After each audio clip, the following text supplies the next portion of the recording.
I gotta tell you, man, this Savage North doesn't work.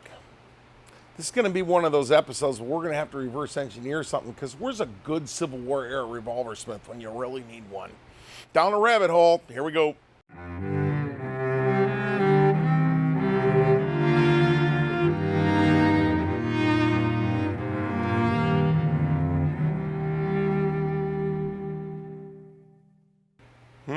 Here we go. Savage North. We've done a little bit of research on this thing, and we found out that it's a Navy revolver from the 1860 early part of the Civil War. It's 36 caliber. The Union, I think, went to 44 caliber a little bit later on, so this thing sort of fell out of favor. It's not a particularly rare gun. However, one that works is. So I guess we're going to start by trying to take the grips off this thing. So let's get down inside of it. I've never been in one of these things. What I know about them was provided by my friend Tom, who came up here and actually brought an operational one of these things with him. Let's see here. The escutcheon is spinning. So let me get that. All right, there we go. Got it. There we go. So I knocked the escutcheon out. And now we can just drive the screw out. And that should knock these grips off. Boy, I'm screwing this up. Here we go. So I got the grips off of it. And that gives us an idea here of what's going on. There's a mainspring here. And then there's a cocking spring here. So once again, we're immediately into the fact that most guns, even designed back then, they're using both sides of every spring. So you see we're using the bottom on that, we're using the top on this. I believe the operative idea behind this whole thing is that when you pull this lanyard, it indexes the cylinder and cocks it. So let me see if I can get this out of the way here. Get that out of the way there. Now in this particular case, we're going to be kind of sensitive as to how we set the screws down, because I've got a bad feeling that this gun has been reassembled by a trained rat, because I already know the owner told me that there were other well-intentioned individuals up inside this thing before. Let's see here. Let me get that right there. Knock that side plate off just like we were talking about with Smiths. Store that, store that. All right. So the first step we get when we're working on these guns is refurbishment. We've got to get this thing back to where it works. So we've got to figure out how it works first. Yeah, there's rust all over it. Yeah, it's been a long time since this thing's seen the south side of an oil can. That's not really what I'm worried about here. I just want to see if I can figure out how to get it to work first. Okay, so there's a couple of things going on here. I see screws jumping around. I see screws rotating with the part. That can't work. All right. So the gun wasn't indexing. I want to do one thing here and show you what the hell's going on. Let me get these two screws out. Both of these screws look like they're replacements. This particular screw right here looks like it's a handmade replacement, and the hand actually looks like it's handmade based upon some photographs. I've actually gotten to see an original one of these. So I think the hand and that screw is going to be the first problem. But let me put these back in, because I want to look at something here. There are other videos about how this particular weapon works, so I'm not going to spend a whole lot of time with making it work. We're just going to try to get it mechanically correct. When the finger lever is pulled, this toggle breaks right here, and when that toggle breaks, there's a spring inside this stem which shoves backwards, unlocking this and allowing this to come around. Now I have the hand off. The other thing it's doing is it's cocking the hammer while you're pulling that back. So then when you turn this loose, this goes up tight. All of this slop is supposed to disappear, and the cylinder is supposed to seal itself, and then when you pull the trigger, bang, it hits the percussion cap and goes off. So we've been looking at this, and here's what I've come up with here. This hole is supposed to be slightly oblong because this knuckle has to break first. And cock it. That knuckle has to break and get up out of the way to liberate the cylinder. So before the cylinder can even begin to turn, we've got to have this thing back far enough that it gets clear of the lock on the bottom of the barrel. It's got to get back about this far. So that screw has to be allowed to travel upwards about 1/8 of an inch right there. It'll go up 1/8 of an inch and then the cylinder's free. So that's what the slot's for. I believe that this knob here is an up-over travel to tell this arm how far up it's allowed to go. And that's how far the cylinder indexes. So it would come back, it would rotate the cylinder, and it would stop at the right spot. And when you turn it loose, there's a spring-loaded, see if we can see it here. There's a spring-loaded lock right here. I'm depressing the lock right there. All right. Let me reset here. We're going to get in and take a look at some parts and figure out what the heck we want to do. And took those toggle pieces back out, the 2 screws. I've got those sitting over here. Just get them out of the way.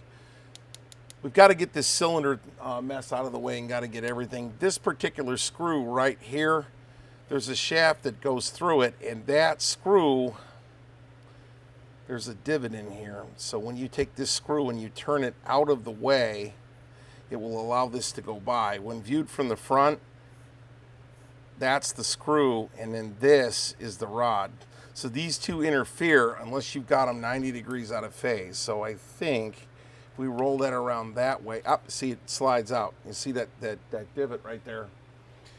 If you just sit here and spin this or try to beat on it, it'll cause you a lot of heartache. This spring is what appears to be pushing back on a cylinder. Okay, let's get all this gack out of the way here right quick. This particular gizmo right here is what's going to spin the cylinder, and then there's a stud sticking out so that it all lines up and you can break it down into 2 pieces.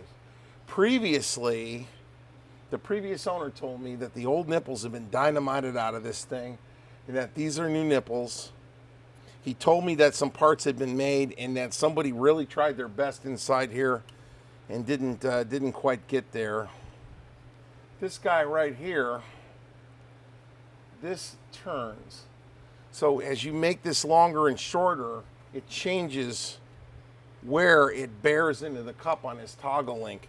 So basically what you can do is suck all of the lost motion out of this sucker by turning that in and out. So that'll have to get set up. And then I've got a lock nut off of it. So when you get it all done, this lock nut drops down inside here. And you run this lock nut down, which immobilizes this stud, and it makes for a smooth recoil shield. So that's there. Next thing we got to do is this. Where did I put that? Oh, here we go. This screw right here.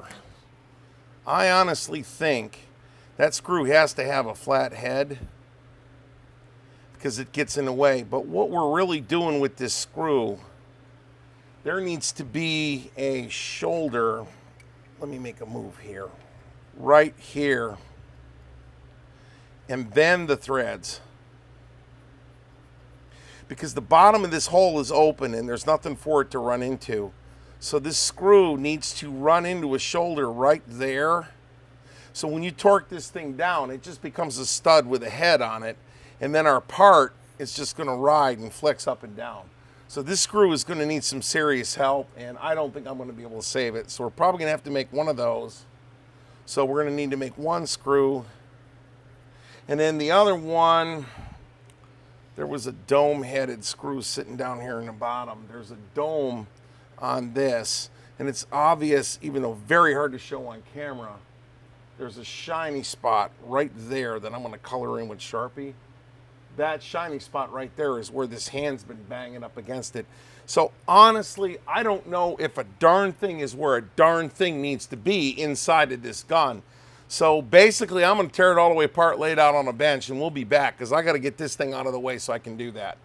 I've disassembled this entire thing because, to be really honest, I've never had a Savage North taken all the way apart before. Some things of note, you would think that this gun would have a higher parts count, and it doesn't. It compares favorably to, say, a Luger in the total amount of parts count. Some things that I've noticed here very quickly, it's not a V-spring. It's 2 flat springs sandwiched together. That's pretty quick. So this particular spring is for manipulating the toggle locking action. This particular spring picks up the hammer. There's a roller on the end of it. This is the locking ring, which then interfaces with the trigger.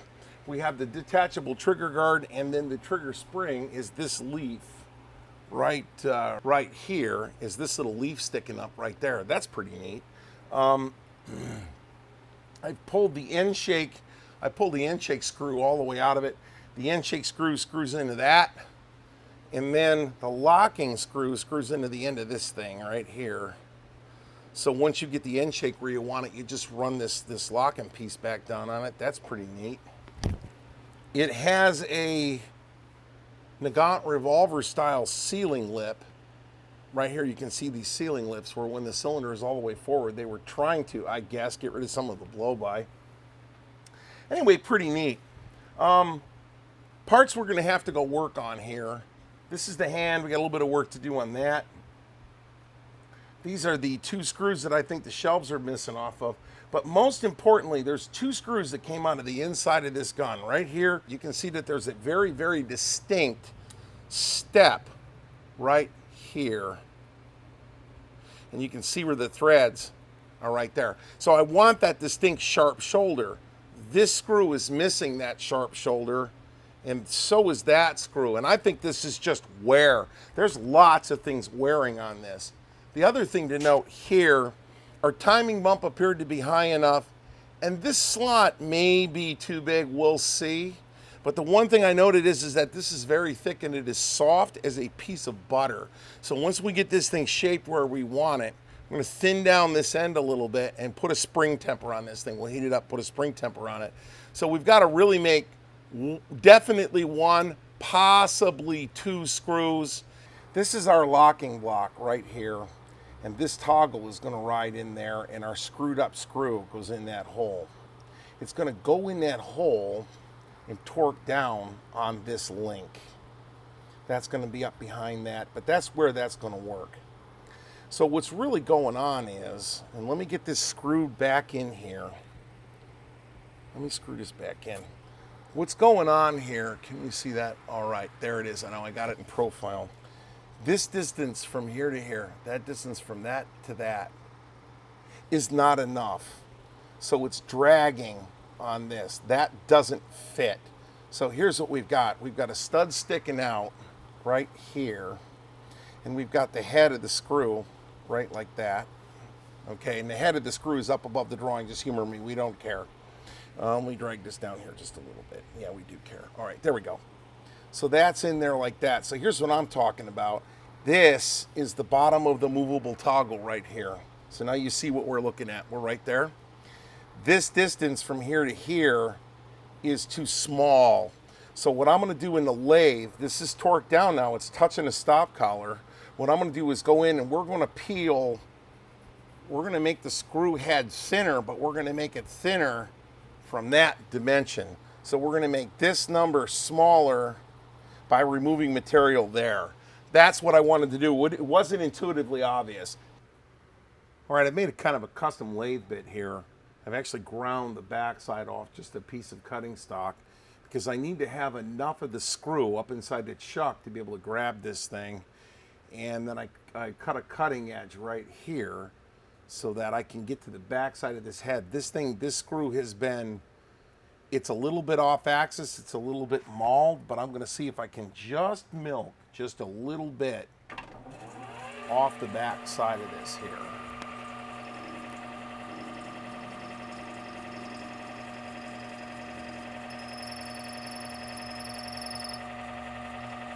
Yeah, right there.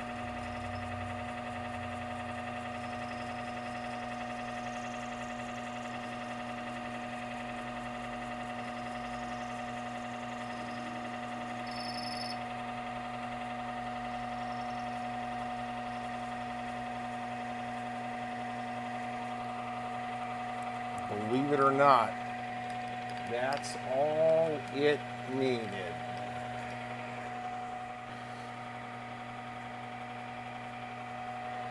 While I got it spinning, we'll just clean this up a little bit.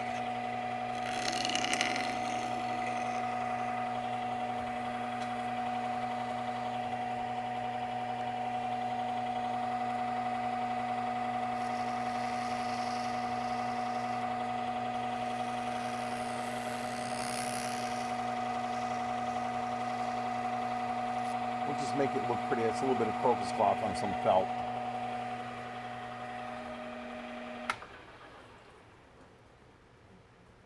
So we just finished turning this stud in the lathe, and the head is now clear. You can see that this is actually free to move. It'll move, and that screw is tight, so that's great.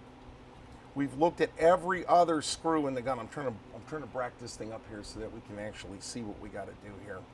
Every other screw in this gun makes sense except this one.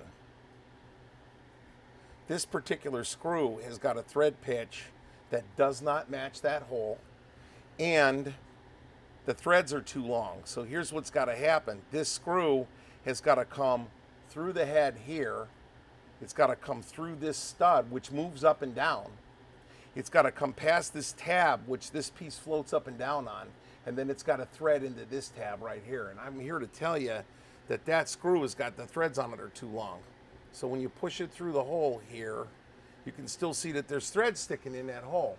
So this was a replacement screw. It doesn't even thread all the way in. The thread pitch is wrong from every other screw on the gun. So we're gonna have to make a screw that has a longer stud part and a much shorter screw part. So when it runs in here, you actually see smooth shaft here, and it becomes a bearing, which is rotating on, let's see here, this tab right here. That tab has got that finger and it's rotating on it this way, and that's what I'm trying to do.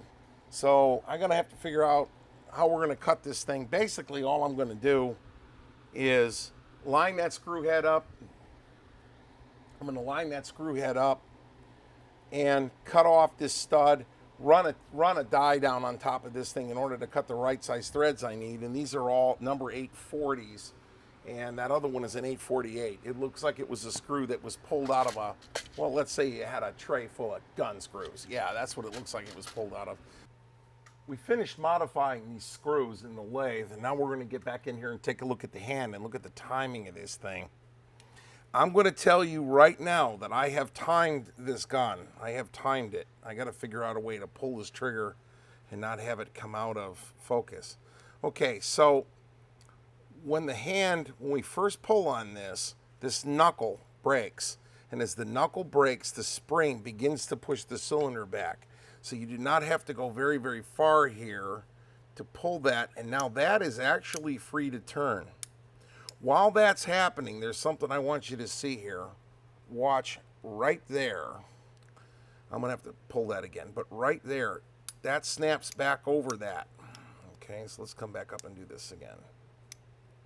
So that's locked into position on this little tab that's sticking out, and then when you turn the tab loose, that's going to snap back over, and the cylinder is now going to be held in engagement by the small mouth shape on the front end. So this thing is an absolute blivet. So as you can see here, the toggle breaks, the arm moves it, and then that spring loads and snaps back over the top. The slot that was cut here is to allow the toggle to break before it begins to rotate the cylinder. And there is some things in here, those of you guys that are revolver smiths that are watching this will notice that there is a lot of slop in this setup. This thing can jump all over the place. So if you really stroke this thing fast, it'll go out of alignment if you really get on it. If you drop the hammer here and go fast, you can, I can't even get my arms around it bad enough to do it. I got it to work, and that's some kind of miracle. So the whole deal in sequence is this. The back side of the toggle picks up the hammer. So you hear that go to the first half notch, second half notch, and then we begin to rotate the cylinder. This tab touches that spring-loaded gizmo and it sits there, and then when you turn it loose, bump, it comes up and it locks shut. There is a lot of slop in this gun. I don't know what else to tell you about it, but I think I've got it to the point where we might be able to load it, except for one problem. So I go to use this thing and I find out that there's a link that's supposed to go around this stud right here and roll up over the top and back. And then that screw goes through that link like that. And that link allows this to pivot, and you're pushing on it, and that's how as this rod comes down, torque is exerted to the front. That swivels around that like that. So we don't have that link. We've got to make that link. All right. So we've come in and we've mic'd that stud right there. Let me do a reset here. So let's start looking at what we got.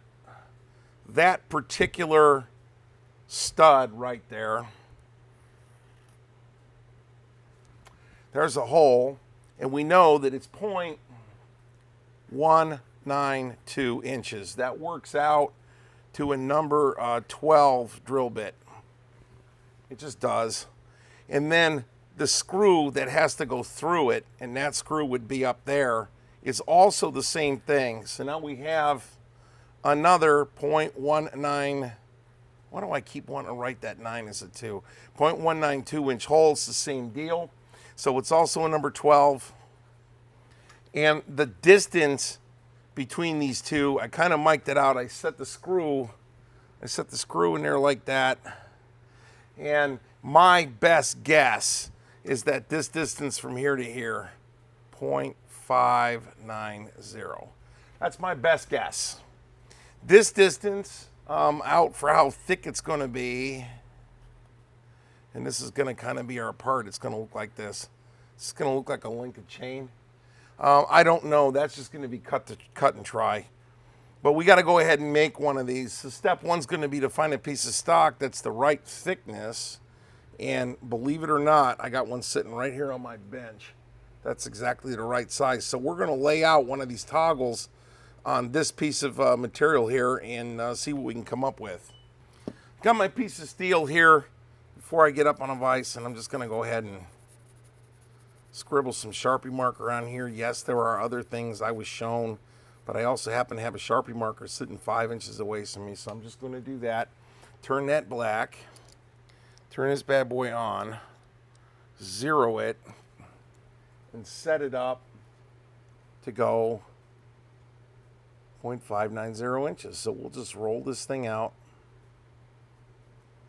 Bring it out there to 590, somewhere in that zone. That's pretty close. Set it.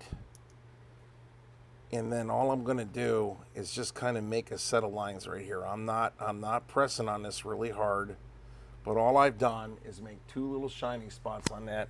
You can see one right there, and you can see one right there. And I'll come get up on the vise, center pop that, and step drill them out to the number 12 drill size. And then all that's left to do is just hack it out and file it around. This is not a really particularly difficult gunsmithing evolution.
A little bit more of a trim. We'll have that right up in there. Yep. We may take a little bit off here. Pretty much got it. It's not that hard to make. We got our little link gizmo made there. I mean, I'm sure I could find this somewhere, but here's the problem. Anybody that's going to sell that part to me is going to do what I just did, which means, hey, I need a link for a Savage North Percussion Revolver. Great. Someone's going to go out in a shop and make it, and then they're going to charge me 25 bucks to ship it to me. So a lot of times when you guys say, well, just call Sarco and have them make that part, I got news for you, man. I'm the guy that makes the part for Sarco, so just think about that. All right, so that kicks up inside this housing. Okay, and then that comes in there, and now you can see the hole through it. And then the stud goes inside that. Now it's easier to screw this in if you find that spot right there where it's not bound. And then just go ahead and run that screw in. You got to kind of make it go through everything. There it goes. Now it bit up. So now we have link actuated motion here. It's a little bit tight because this housing kind of got bent at one time or another. So I'm literally flexing it with my thumbs to make it easy. Look at that, made it a lot easier to move. So then this spring is what's pushing the cylinder back. That bad boy's going to sit up inside there like that. That's going to sit there. You got to get all this to rotate. And then you can take the screw with the bite out of it. You see the bite missing. You don't have to have that in there right away. If the loop is right, you can just take that all the way down until put a little bit of a snick on it. And now we have the ability to load the cylinder. So I'm gonna put a couple rounds in this thing and let's go shoot it. So the manual arms on this thing is a little scary. That's why we came out here. I'm going to tell you that what we've determined is the second notch right there, in order to load this, you actually have to break the knuckle so you can turn it. To shoot it, I'm thinking that you were supposed to hold it like this and then like that. I don't want to do that. So when we're shooting it, I'm going to hold my finger underneath it like this, cock and index with this hand, come off of that, and then come up and deliberately squeeze the trigger. So we have to set the hammer back down now, and we're going to pull out a capper. You need a lot of hands in order to get this thing right. There's a lot of hands. The manual of arms on this thing is scary. So we're just going to see if we can get 6 rounds out of this thing and count our blessings. Not that the gun's unsafe, but that the systems hadn't been worked out yet. I'm only going to cap 1 cylinder because I don't want to find out the hard way that we've got issues. All right, so here we go. I'm going to drop down. I'm going to come backwards here just a little bit. We're going to cock this thing, turn it loose, and then see if it'll go off. Okay, so maybe knowing that, we can do the other 5 cylinders. We're going to come back 1 click.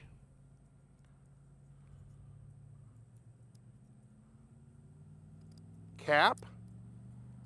Break the knuckle, rotate. Cap. Knuckle is still broken. This whole time the hammer is not cocked, and I got my finger off the trigger. 3, 4, 5, and then there should be an empty one which we just fired. Push, push, push, push, push. Okay, now I'm down on the empty cylinder. So let's see what we can come up with here. Finger underneath, cock. Okay.